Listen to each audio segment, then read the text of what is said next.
네, 국내 주도주들의 움직임들을 좀 미리 좀 보여주는 것 같습니다. 미국 증시 전반적인 분위기가 강하고 좋았었는데요. 자, 그런 가운데 오늘 뉴스 6가지 좀 함께 체크를 해 보시기 바랍니다. 자, 우선은 꿈보다는 현실인 것 같죠. 안전을 우선한다. 전고체 대신에는 지금 화재와 관련된 부분들이 많이 언급이 되고 있기 때문에 또 대표주인 셀업체 LG 에너지 솔루션이 양산 시점을 전고체 양산 시점을 늦추고 우선 화재부터 잡는다라는 그런 관점이고요. 그 두 번째는 미국에서도 울타뷰티 이런 화장품 관련된 종목들이 긍정적인 움직임을 보이고 있습니다. 자, 그런 가운데 옥석 가리기의 본격화, 어떤 화장품주가 중요한 것인가 체크해 보고요. 마지막으로 GS건설의 매각 추진 내용들까지 알아보겠습니다. 김은별 캐스터 주요 내용들 전해주시죠. 네, 수요일 장마감 이후부터 개장 전까지 또 중요한 소식들 오늘도 함께 정리해보도록 하겠습니다. 6가지 소식들 준비되어 있고요. 오늘 헤드라인 통해서 먼저 만나보시죠. 네, 첫 번째 소식입니다. 중국의 7월 이 엇갈린 경제 지표들이 나왔는데요. 부동산 위기와 소비 침체가 여전히 발목을 잡고 있는 가운데 회복세 자체가 불균형하게 지속되고 있습니다. 두 번째 소식입니다. 한 매체의 단독 보도인데요. LG 에너지 솔루션이 전고체에 대한 양산 시점을 늦춘다는 보도가 나왔습니다. 안전이 우선이라고는 하는데 과연 이 화재 이야기가 나오고 있는 가운데 전고체 배터리 양산 어떤 이야기가 있을지 살펴보겠습니다. 네, 세 번째 소식입니다. 정부의 공급 대책에도 불구하고 서울의 아파트 값이 5년 11개월 만에 최대폭까지 올라갔습니다. 전셋값만 65주째 상승세를 기록하고 있다고 하는데요. 이 집값에 대한 영향들까지 함께 체크해 보겠습니다. 네 번째 소식입니다. 실적 시즌이 거의 마무리가 되고 있는 가운데 화장품 주주들도 대부분 실적을 모두 발표했습니다. 실적에 따라서 주가의 희비가 엇갈리는 모습인데요. 실제로 이 최대 실적을 낸 기업들의 경우에는 주가가 크게 오르고 있지만 예상치를 하회한 기업들은 크게 20% 넘게 밀리는 기업들도 있었습니다. 네, 개별 소식입니다. 다섯 번째 소식인데요. 키움증권이 446억 원 규모의 자사주를 신규 취득한다고 합니다. 내년 3월에는 소각까지 주주 환원 정책에 대한 의지가 엿보이고 있습니다. 마지막 소식입니다. GS건설이 GS 엘리베이터를 매각을 추진한다고 하는데요. 지금 GS 이니마에 대해서도 매각을 추진하고 있는 가운데 이 엘리베이터 매각 추진까지 있으면서 여러 업체와 협상 중에 들어갔다고 합니다. 네, 오늘 이렇게 6가지 소식들 함께 준비되어 있고요. 첫 번째로 중국의 경제 지표 어떻게 나왔을지 함께 살펴보시죠. 네, 전반적으로 중국의 7월 경제 지표가 항목별로 엇갈린 이 흐름들이 나타나게 됐습니다. 불균형하게 회복세가 지속되고 있다는 점을 잘 드러내고 있었는데요. 이 중국과 서방 국가들 사이에 무역 전쟁 파고가 높아지는 가운데 중국 내 부동산 위기라든지 소비 침체가 여전히 발목을 잡고 있는 것으로 분석되고 있습니다. 네, 실제 중국 국가통계국은 7월에 산업 생산이 지난해 같은 기간보다 5.1% 늘었다고 보도가 나왔는데요. 지난 6월 5.3% 증가보다는 상승폭이 낮아졌고 로이터와 블룸버그 측에서도 시장 전망치를 5.2%로 봤기 때문에 0.1%포인트 정도 밑도는 수치가 나왔습니다. 이 농촌을 뺀 공장이나 도로, 전력만 부동산에 대한 자본 투자의 변화를 보여주는 1월부터 7월까지의 고정자산 투자도 지난해 동기에 대비해서는 3.6%의 증가하는 데 그치면서 6개월간 이 증가세보다 훨씬 더 둔화되는 흐름들이 나타나기도 했습니다. 7월의 도시 실업률의 경우에는 6월 5%에서 5.2%로 올랐고요. 반면에 내수 경기 가늠자라고 볼 수 있는 7월의 소매 판매 데이터도 보셔야겠죠. 지난해 동기 대비 2.7% 증가하게 되면서 로이터의 전망치 2.6%를 상회했고요. 앞서서 보셨던 이 전달도 보시면은 2%보다도 증가폭이 훨씬 더 커졌다고 볼 수가 있겠습니다. 서비스 생산 지수도 여행 증가에 힘입으면서 지난해에 비해서 4.8% 오르게 되며 전달보다 0.1%포인트 개선되는 흐름들이 있었는데요. 네, 이렇게 여러 가지 좀 불균형한 지표들이 어떤 것들은 좋게 어떤 것들은 좀 나쁘게 나오는 흐름들이 있었습니다.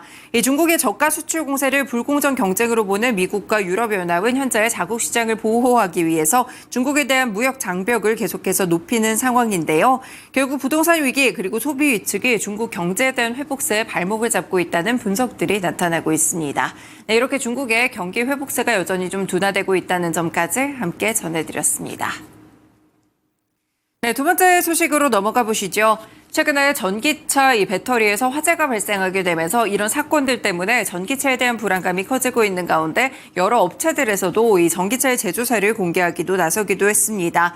그리고 이 수요일에는 전고체 배터리 관련 종목들이 크게 상승하는 일도 있었는데요. 결국에는 액체보다는 이 고체 쪽에서는 발화 같은 부분들이 이런 이슈들이 적기 때문에 전고체 배터리에 대해서 훨씬 더 관심도가 높아지는 것으로 풀이되고 있습니다. 이런 가운데 LG에너지솔루션이 꿈의 배터리로 불리고 있는 전고체 배터리의 첫 양산 시점을 늦춘다는 한 매체의 단독 보도가 있었는데요. 일단 양산 시점을 경쟁적으로 앞당기기보다는 품질적인 관리를 조금 더 힘쓰게 되면서 고품질의 전고체 배터리를 만들어내겠다는 계획입니다.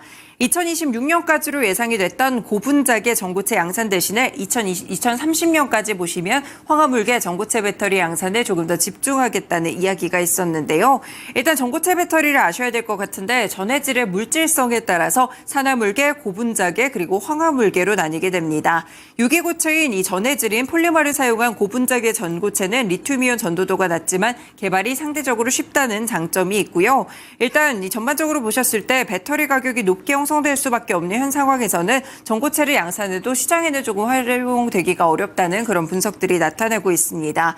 그래서 LG에너지솔루션이 황화물계 전고체를 중점으로 개발을 이어간다는 방침이고 말씀드린 대로 2030년 정도를 목표로 두고 있습니다.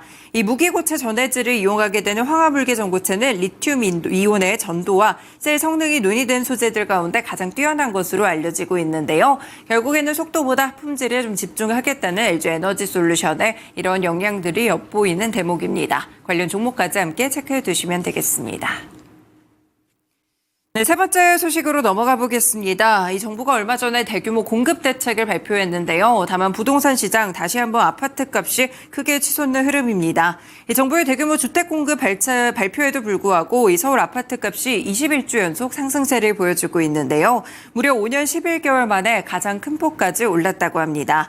이 서울 성동구 아파트 값은 한 주간 0.63% 뛰면서 10년 11개월 만에 가장 큰 폭의 최고치를 기록하기도 했었고요. 전반적으로 수도권 아파트값까지 상승폭을 키우게 되면서 서울 아파트의 상승의 열기가 그대로 주변까지 번지는 모습들도 지속되고 있습니다. 통상적으로 8월 둘째 주는 여름 휴가철 비수기고 정부가 88 주택 공급 확대 방안을 내놓은 직후였는데도 불구하고 서울 아파트값은 2018년 9월 둘째 주 이후 5년 11개월 만에 가장 큰 폭으로 상승하는 흐름이었습니다. 일단은 이 높은 수준의 거래량이 유지되면서 아파트 매매 가격의 상승세가 지지되고 있다면서 선호단지를 중심으로 매물 가격이 상승하고 추격 매수세가 지속되면서 상승폭이 커졌다는 분석들이 나타나고 있습니다. 네, 관련 종목으로는 시장에서 건설주들 함께 체크해 보실 수가 있겠고요. GS건설, HDC, 현대산업개발, 대우건설, 삼성물산 같이 대형의 이런 큰 기업들 위주로도 살펴보셔도 좋을 것 같습니다. 네, 다음 소식으로 넘어가 보겠습니다. 화장품주들도 이 실적 시즌에 계속해서 실적을 발표를 했는데요. 다만 그동안은 수출 모멘텀에 대부분의 화장품 종목들이 같이 상승을 했다면 이제는 실적을 통해서 옥석 가리기가 진행되고 있다는 분석입니다. 일단 2분기 실적이 발표되는 시즌에서 실적에 따라 희비가 엇갈리고 있는데 실적이 받쳐주는 기업의 경우에는 주가가 상당 부분 상승하는 모습들이 있지만 예상치를 하회하거나 실적에 대한 쇼크가 확인된다면 주가 자체도 급락하는 모습들이 함께 나타나고 있습니다. 지난 14일 기준으로 유가증권 시장과 코스닥 시장을 합쳐서 봤을 때 핀펌텍코리아 그리고 한국콜마의 경우에는 실적이 좋았기 때문에 발표 이후에 주가가 상승했다고 볼 수 있겠는데요. 그런데 예상치를 하회했던 아모레퍼시픽의 경우 당일에 20%가 넘게 급락 마감을 주기도 했었고요. 코스맥스, 잉글우드랩 같이 급락세가 또 함께 나타나기도 했습니다. 여기에 언급됐던 기업들 외에도 이 수요일 장마감 이후에 발표됐던 이 화장품 기업들이 상당히 많습니다. 그렇기 때문에 또 한번 주목을 해보셔야 될 것 같고요. 대표적으로는 여기 언급된 기업들 외에도 한국 화장품 제조나 본느가 또 실적에 대한 희비를 뚜렷하게 보여주는 종목이기도 했습니다. 실제 수요일 장마감 이후에 시간외에서도 관련 종목들의 주가 흐름이 크게 엇갈렸다는 점 확인해 볼 수 있겠는데요. 보시다시피 한국 화장품 제조 시간외 상한가로 64,300원에 거래 마쳤고요. 한국 화장품도 덩달아 오르며 7%가량의 급등세를 보여주기도 했습니다. 하지만 실적에 대한 부분이 좋지 않았던 화장품 기업들의 경우에는 시간외에서 고스란히 하락했다는 점까지 함께 체크해 보시면서 화장품주들에 대한 대응 전략도 확인해 보시면 되겠습니다.